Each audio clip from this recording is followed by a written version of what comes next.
So I thought maybe it was a leak, but it wasn't. When the RPM comes down and it just drops and almost stalls and it's fucking annoying. And then I had this Honda once where air, air mixture, air in the what you call it, coolant system would cause the engines idle to fuck it up.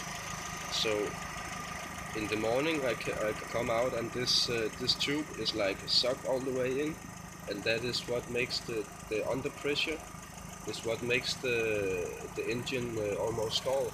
So I found out in my coolant thing, the cap here is have this sort of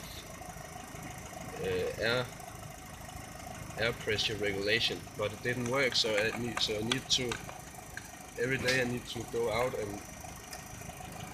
and like take the pressure out. So now I just have it sitting like this, and it works fine. So have it loose because I think the spring inside here is broken. So I just have it.